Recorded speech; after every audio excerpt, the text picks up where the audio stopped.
Una exhortación para no pasar por alto. Leo en la carta a los Hebreos en el capítulo 2, desde el verso 1 hasta el verso 4. Por tanto, es necesario que con más diligencia atendamos a las cosas que hemos oído, no sea que nos deslicemos.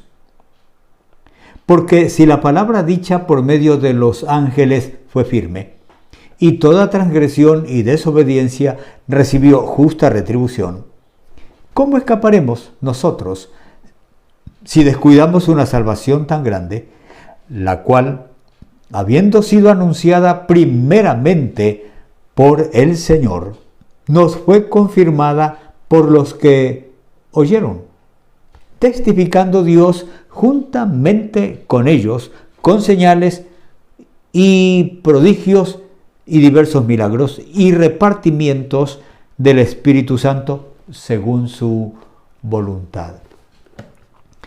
A manera de introducción, yo recuerdo como si lo que estoy recordando hubiera pasado el día de ayer. Aquel 16 de abril del año 2016, a las 6:45 de esa tarde y noche, que para muchos significó un nuevo comienzo en su historia personal. De ese terremoto aquí en Ecuador, de casi 8 grados en escala de Richter, cada sobreviviente tiene su propia narrativa personal, cada uno en el contexto personal como lo vivió. Pienso que la palabra contextual de esos momentos era escapamos de esto, escapamos de aquello, escapamos de esto otro, y en muchos todavía las lágrimas ruedan por sus mejillas, mayormente de aquellos que verdaderamente escaparon.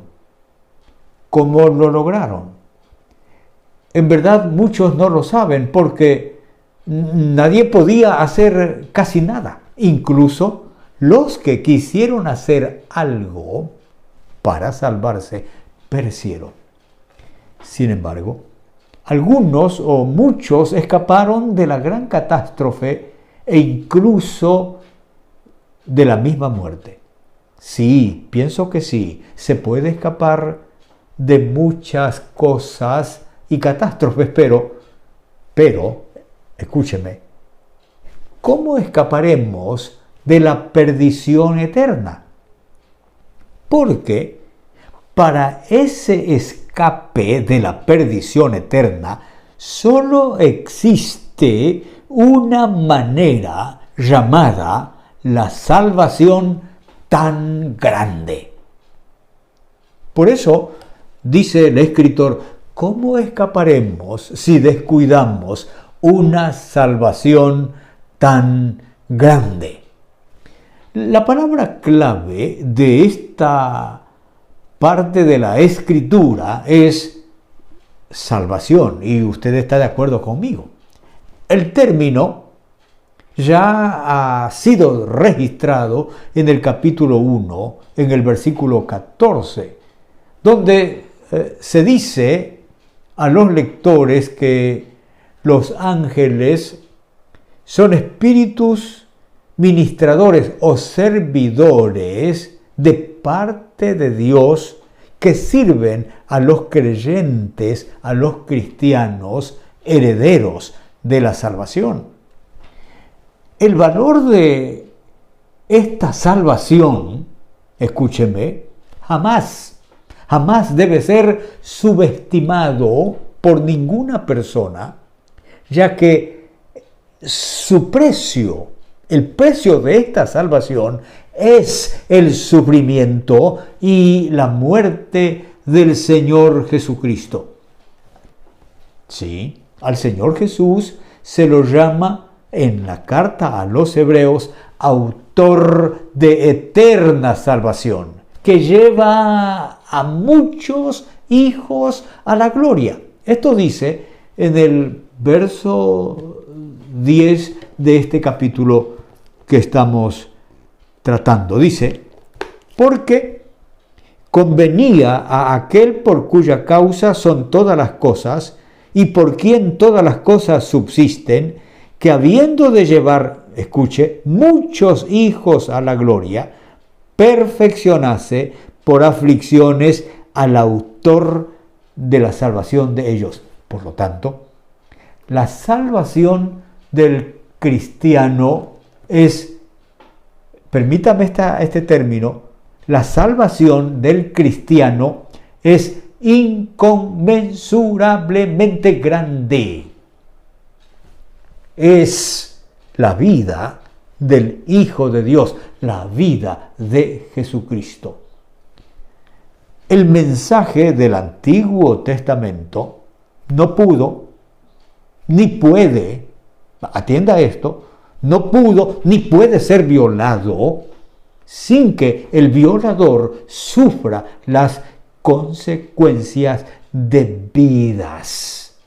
¿Cuánto más? Escúcheme, ¿cuánto más debiéramos, usted y yo, atender a esta salvación?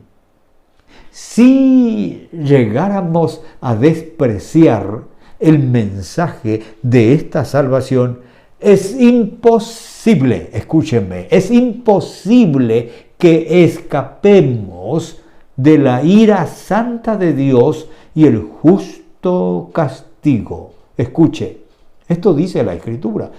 Cuanto más precioso es el don, tanto mayor es el castigo si lo despreciamos. Y este don es la salvación anunciada primeramente por el Señor Jesucristo. Esto dice el texto, la cual, habiendo sido anunciada primeramente por el Señor, nos fue confirmada por los que oyeron. El centro del capítulo 2, tal como el capítulo 1, es la persona misma de Jesucristo, cuya palabra, la palabra de Jesucristo, es verdadera y cuyo mensaje tiene el poder para salvar. Los ángeles trajeron un mensaje que estaba diseñado en tipo. Sí, todo el Antiguo Testamento apuntaba a la venida del Mesías. En la ley y en preceptos, en figuras, en profecías. La salvación visible comienza allí en Belén, en el establo, y culmina en el Monte Calvario. Todo ese mensaje tenía que cumplirse desde el diseño en el Edén hasta la tumba vacía en el huerto. La salvación proclamada por Cristo está pormenorizada en el Nuevo Testamento. Por eso, Él no vino a anular la ley y los profetas. Quiero que escuche eso. Él no vino a anular la ley y los profetas, sino a cumplirlos. Así lo enfatizó él y lo registra el evangelista Mateo en el capítulo 5 y el verso 17. Él lo dijo de este modo: no piensen que yo he venido para abrogar la ley o abrogar a los profetas. No he venido para abrogar, sino para cumplir. Entonces el Antiguo Testamento y el Nuevo Testamento, por favor, escúchenme, son la revelación completa, la revelación escrita de Dios para el ser humano, para el hombre y para la mujer, cuya plenitud se revela en el Nuevo Testamento. Por eso, el Mesías tiene un nombre muy particular, muy propio, muy de él, que cumple esa función. Jesús. Jesús. En ese nombre se dobla toda rodilla, porque Jesús es la salvación que le plugo a Dios otorgar a los hombres desde la misma eternidad. El que descendió del cielo y que está sobre todos, fue enviado por el Padre Celestial para dar testimonio de aquello que ha visto, de aquello que ha oído. Esto dijo Juan el Bautista refiriéndose al Señor Jesucristo. En el Evangelio de Juan, en el capítulo 3 y el verso 32, está registrado este dicho: y lo que vio y oyó, esto testifica, y nadie recibe su testimonio. Por eso, su mensaje de salvación plena y gratuita, es el verdadero origen del Evangelio. Esta escritura afirma que quienes vieron, quienes oyeron al autor de la salvación, a Jesús, confirman, atestiguando sus señales, que aquel mensaje de salvación es verdadero, es inconfundible, es incuestionable. Como testigos oculares, testifican la veracidad de estos hechos. Este es el testimonio del evangelista Lucas. En el capítulo 1 está esto que dice Lucas respecto de este mensaje. En el capítulo 1, el verso 1 y 2. Dice, y es muy interesante: puesto que ya muchos han tratado de poner en orden la historia, escuche, la historia de las cosas que entre nosotros. Lucas está diciendo eso, la historia que entre nosotros han sido ciertísimas, que desde tal como nos lo enseñaron los que desde el principio lo vieron con sus ojos y fueron ministros o servidores de la palabra. Este es el testimonio también del apóstol Juan. En el Evangelio de Juan lo registra él en el capítulo 1 y el verso 14. Lo leo de este modo. Y aquel verbo, escuche esto, y aquel verbo fue hecho carne y habitó entre nosotros. Esto dice Juan, y vimos, escúcheme, y vimos su gloria como del unigénito del Padre, lleno de gracia y de verdad. Más adelante dice, lo que era desde el principio, lo que hemos oído, lo que hemos visto con nuestros ojos, lo que hemos contemplado y palparon nuestras manos tocante al verbo de vida, porque la vida fue manifestada y la hemos visto y testificamos y os anunciamos la vida eterna, la cual estaba con el Padre y se nos manifestó. Lo que hemos visto y oído, eso os anunciamos, para que también vosotros tengáis comunión con nosotros. Y nuestra comunión verdaderamente, atienda esto, es con el Padre y con su Hijo Jesucristo. Estas cosas os escribimos para que vuestro gozo sea cumplido. Por lo tanto, amigos, ustedes que me escuchan y yo que digo estas palabras, ¿cómo escaparemos si descuidamos esta gran salvación? ¿Cómo escaparemos de la ira de Dios dándole las espaldas a esta salvación consumada en el Calvario, en la vida del Hijo de Dios? Vamos, esta es la invitación del Señor Jesucristo a todo aquel que está descuidando esta salvación tan grande.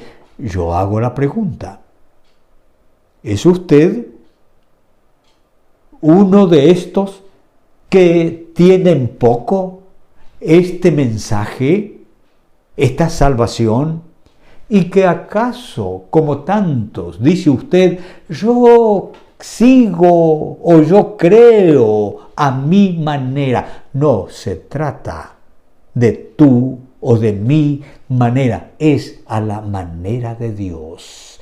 Por eso, Él hace hoy esta invitación, escúchame, y te la hace a ti.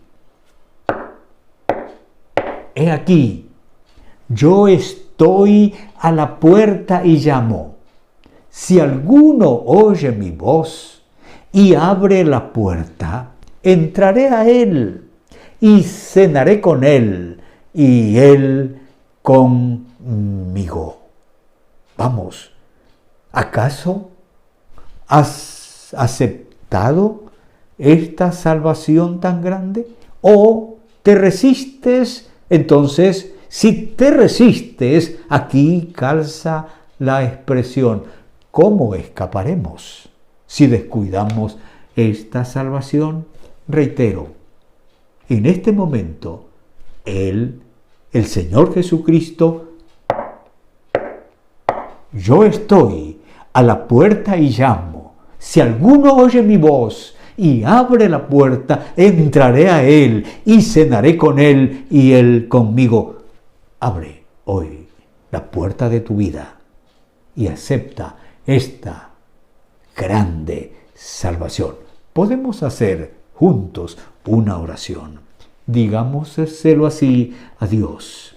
Amado Padre Celestial, en este momento estamos agradeciéndote porque es una salvación que nadie debiera soslayar y que debiera sujetarse así estrictamente a este llamado. O contigo o sin ti, o salvo o condenado, o vida eterna o perdición eterna. Solo necesitamos abrir la puerta de nuestra vida y aceptar esta gran salvación. Dígale a Dios que usted está dispuesto a abrir esa puerta en el nombre de Jesús. Amén. ¿Está usted listo? Si usted ha abierto la puerta de su vida, vamos, no se detenga, siga adelante. Que Dios te bendiga.